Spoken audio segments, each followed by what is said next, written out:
ایک مسلمان کو رجب کے مہینے کے آنے پر کیا انداز اختیار کرنا چاہیے؟ آیا کاروبار کو زیادہ فوکس کرنا چاہیے یا اپنی عبادات کو فوکس کرنا چاہیے کہ رمضان اچھے طریقے سے اس کو ملے؟ رجب کا مہینہ بہرحال جو ہے وہ حرمت والے مہینوں میں سے ہے. یہ مہینہ جو ہے وہ الگ ہے. اس کے علاوہ جو 3 مہینے ہیں وہ ایک ساتھ ہیں، وہ ذوالقعدۃ الحرام، ذوالحجۃ الحرام اور محرم الحرام. یہ الگ ہے ان 3 سے.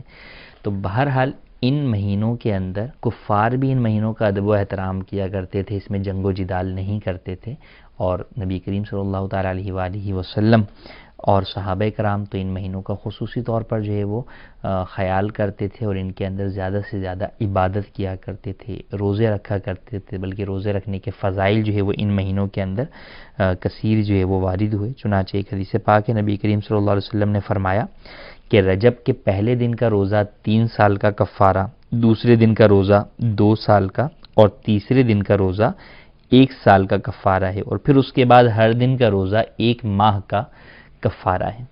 تو ہمیں چاہیے کہ ان مہینوں کی قدر کریں، ان مہینوں کو زیادہ سے زیادہ عبادت میں گزاریں، اور آگے جو ہے وہ جو مہینے مزید آ رہے ہیں، ماہ شعبان اور رمضان، ان مہینوں کی عبادت کے لیے ابھی سے اپنے آپ کو تیار کریں. ان مہینوں سے متعلق جو علم دین حاصل کرنا ہے اسے آج سے سیکھنا شروع کریں، تاکہ اس کے مطابق درست طریقے سے ہم ان مہینوں میں کما حق روزہ اور دیگر جو عبادات ہیں وہ ادا کرنے میں کامیاب ہو جائیں.